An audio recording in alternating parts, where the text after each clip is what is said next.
Hello dear student, आशा करते हैं आप स्वस्थ होंगे, मस्त होंगे।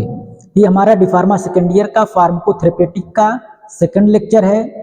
फर्स्ट लेक्चर में हमने पूरे सिलेबस के बारे में बताया था कि हमारा जो फार्माकोथेरेपेटिक सब्जेक्ट है उसके पूरे सिलेबस में क्या क्या पढ़ना है। अगर आप हमारा वीडियो पहली बार देख रहे हैं, अगर हमारा फर्स्ट लेक्चर नहीं देखे हैं फार्माकोथेरेपेटिक का, एक बार आप हमारा फर्स्ट लेक्चर को जरूर देख लें ताकि आपको ये सारी चीज़ें क्लियर हो जाएं कि पूरे सिलेबस में, पूरे फार्माकोथेरेपेटिक के सब्जेक्ट में हमको क्या क्या पढ़ना है। ये हमारा फार्माकोथेरेपेटिक का सेकंड लेक्चर है जिसमें हम लोग चैप्टर 1 के बारे में पढ़ेंगे।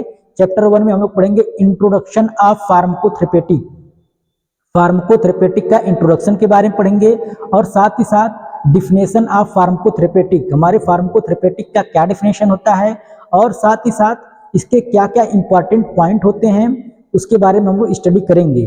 और हम लोग फार्माकोथेरेपेटिक कितने टाइप्स के होते हैं उनके टाइप्स के बारे में भी स्टडी करेंगे। तो हम लोग सबसे पहले जान लेते हैं कि हमारा फार्माकोथेरेपेटिक है, इसके क्या डिफिनेशन होते हैं। तो फार्माकोथेरेपेटिक का जो डिफिनेशन होता है, pharmacotherapeutic is a branch of science. Pharmacotherapeutic is a branch of science. Pharmacotherapeutic जो हमारा सब्जेक्ट है वो हमारे साइंस का ही एक ब्रांच है, एक शाखा है।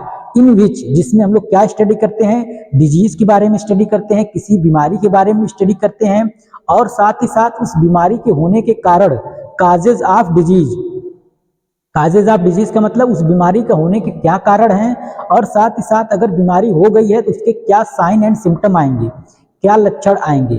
कहीं क्योंकि कोई भी बीमारी होती है हमको उसके अलग अलग लक्षण आते हैं। जैसे अगर हमको बुखार होता है तो हमारी बॉडी का टेम्परेचर बढ़ जाता है, और अगर हमको जॉन्डिस होती है, पीलिया होती है, तो हमारी बॉडी धीरे धीरे पीला पड़ने लगता है। इसी प्रकार हर एक बीमारी का एक अपना अपना सिम्टम होता है, अपना लक्षण होता है। तो उसके लक्षण के बारे में हमको पढ़ना है और साथ ही साथ अगर किसी को बीमारी हो गई है उसके क्या ट्रीटमेंट चलेंगे। ट्रीटमेंट हमारे बेटा दो प्रकार के होते हैं, एक तो हमारा फार्माकोलॉजिकल ट्रीटमेंट होता है, एक नॉन फार्माकोलॉजिकल ट्रीटमेंट होता है। फार्माकोलॉजिकल ट्रीटमेंट किसे कहते हैं? फार्माकोलॉजिकल ट्रीटमेंट का मतलब जिसमें हम लोग बीमारी का इलाज तो करते हैं लेकिन with the help of medicine, जिसमें हम लोग दवा के सहारे से या मेडिसिन की सहायता से हम लोग उस बीमारी को ठीक करते हैं। और नॉन फार्माकोलॉजिकल ट्रीटमेंट क्या हो गया? नॉन फार्माकोलॉजिकल ट्रीटमेंट में हम लोग ट्रीटमेंट तो करते हैं लेकिन इसमें हम लोग दवा का यूज नहीं करते हैं। आपके दिमाग में आ रहा होगा कि बिना दवा से कैसे बीमारियों को ठीक किया जा सकता है। तो बहुत सारी ऐसी बीमारियां होती हैं जो बिना दवा को भी ठीक हो जाती हैं। अगर हम अपने लाइफ स्टाइल को चेंज कर लें, अपने खान पीन को चेंज कर लें, तो बहुत सारी बीमारियां ठीक हो सकती हैं। केवल हम अपने लाइफ स्टाइल को अगर चेंज कर लें तो बीमारियां बिना दवा का यूज किए हुए ठीक हो जाती हैं। उस चीज को हम लोग क्या कहते हैं? Non pharmacological treatment. क्यों कहते हैं नॉन फार्माकोलॉजिकल ट्रीटमेंट? क्योंकि इसमें हम लोग बिना दवा को यूज किए हुए ट्रीटमेंट करते हैं। हम लोग इसके बारे में पूरा डिटेल से स्टडी करेंगे। हमने इसका डेफिनेशन बोर्ड पे भी लिखा है, एक बार मैं बोर्ड पे भी समझा दे रहा हूँ। और आप लोग अगर नोट बनाना चाहते हैं तो बोर्ड से आप अपने कॉपी पे नोट डाउन कर सकते हैं। तो हमारा जो सबसे पहले हमने डेफिनेशन लिखा है कि it is a branch of science. हमारा जो एक फार्माकोथेरेपेटिक है ये हमारा साइंस का क्या है? साइंस का एक ब्रांच है, एक शाखा है। In which we study about disease, जिसमें हम लोग क्या स्टडी करते हैं? इस सब्जेक्ट में हम लोग क्या स्टडी करते हैं? डिजीज के बारे में। इसमें क्या स्टडी करते हैं? डिजीज के बारे में। देयर काजेज, और उस बीमारी का होने का क्या कारण है, and process of causes development, और जो यह बीमारी आया है, जो ये कारण आया तो कैसे डेवलप हुआ है, हमने क्या गलतियां किया है, हम लोग क्या ऐसा किए कि जिससे ये बीमारी डेवलप हुआ है, तो उसके डेवलपमेंट के बारे में हम लोग को पढ़ना है। साथ ही साथ इसके सिम्टम के बारे में पढ़ना है कि अगर ये बीमारी हो जाती है तो इसके क्या क्या लक्षण आते हैं, उनके सिम्टम के बारे में पढ़ना है। And treatment with the help of drug, और साथ ही साथ उसके ट्रीटमेंट के बारे में भी हमको पढ़ना है। किसकी सहायता से ट्रीटमेंट करना है? With the help of drug की सहायता से जो ट्रीटमेंट होता है उसके बारे में भी पढ़ना है। And changes in life style, और साथ ही साथ अपने लाइफ स्टाइल को चेंज करके कैसे हम लोग किसी बीमारी को ठीक कर सकते हैं। तो ये हमारा हो गया प्रॉपर डिफिनेशन इसका। एक बार मैं पूरा पढ़ के सुना दे रहा हूं कि it is a branch of science in which we study about disease, their causes, process of causes development, symptoms and treatment with the help of drug and changes in life style.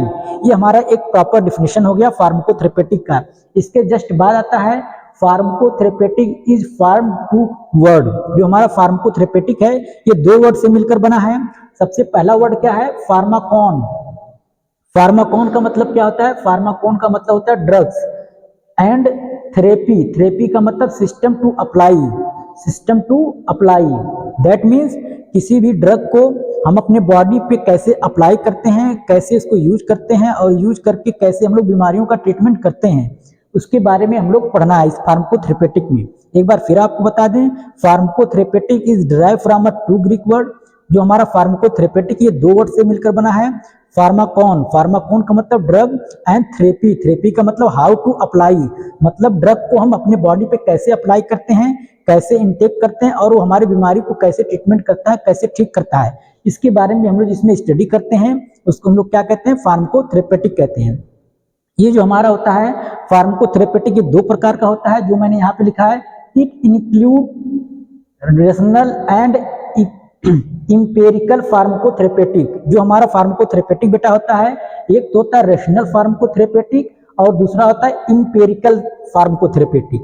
फार्माकोथेरेपेटिक दो type के, एक होता है rational pharmacotherapeutic and second is a empirical pharmacotherapeutic. Rational pharmacotherapeutic किसे कहते हैं? बस एक छोटे में आप लोग समझ सकते हैं कि जो रेशनल फार्माकोथेरेपेटिक होता है इसके जो मैकेनिज्म ऑफ एक्शन हमको पता होते हैं।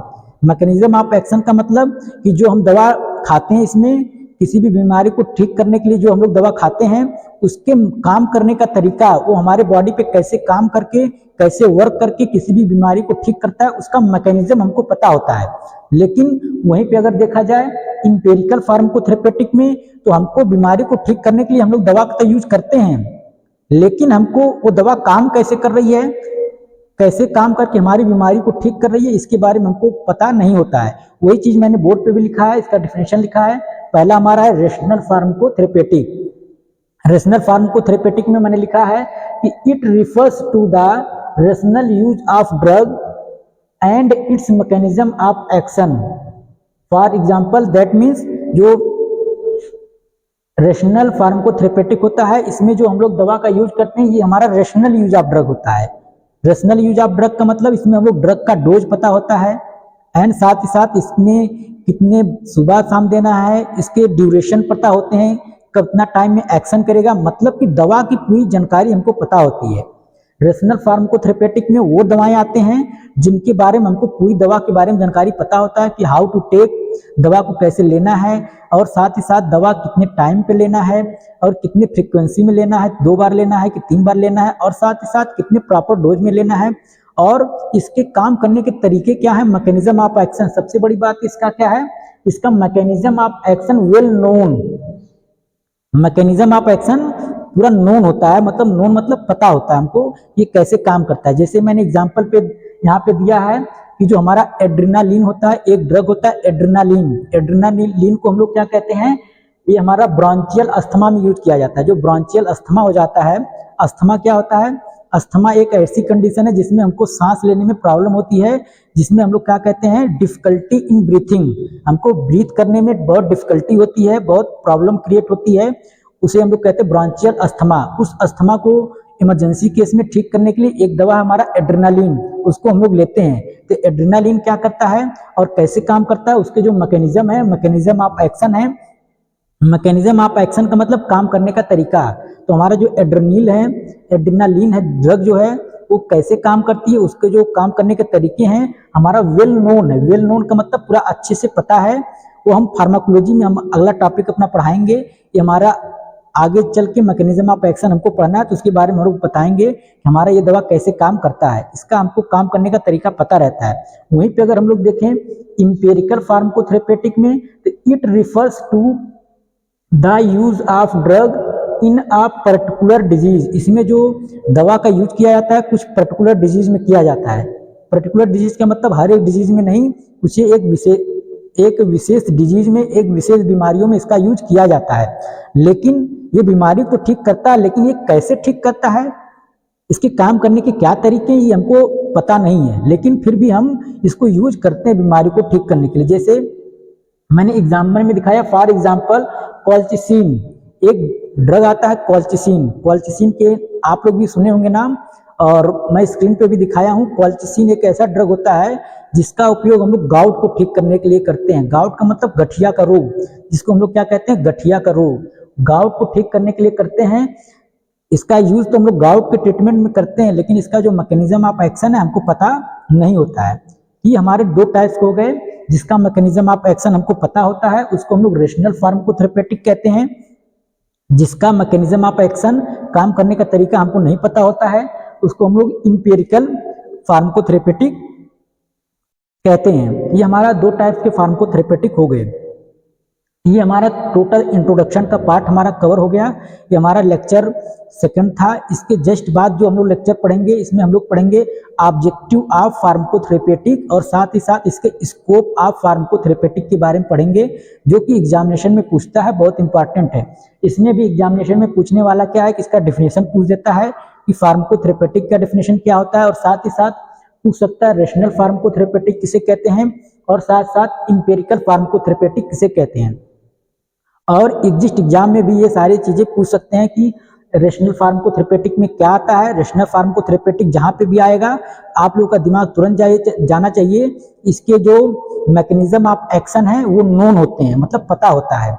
और जैसे ही आता है इंपेरिकल फार्माकोथेरेपेटिक, इसका मतलब जिसमें मैकेनिज्म ऑफ एक्शन अननोन हो, जिसमें मैकेनिज्म ऑफ एक्शन मतलब दवा के काम करने का तरीका हमको पता नहीं होता है, लेकिन फिर भी हम दवा का यूज करते हैं, बहुत सारी स्पेशल बीमारियों को ठीक करने के लिए करते हैं। ये हमारा पूरा हो गया, इंट्रोडक्शन पार्ट हो गया। आशा करते हैं कि आपको ये इंट्रोडक्शन पार्ट हमारा अच्छा लगा होगा। अगर आपको हमारा वीडियो अच्छा लगता है तो आप हमारे चैनल को लाइक करें, सब्सक्राइब करें और शेयर करें, ताकि हमारा एक मोरल बना रहे और हम आपके लिए एक अच्छा वीडियो और एक अच्छे क्वालिटी में ला सकें। Thank you. आप लोग स्वस्थ रहें, मस्त रहें और मुस्कुराते रहें, और सबसे बड़ी बात, आप पढ़ते रहें।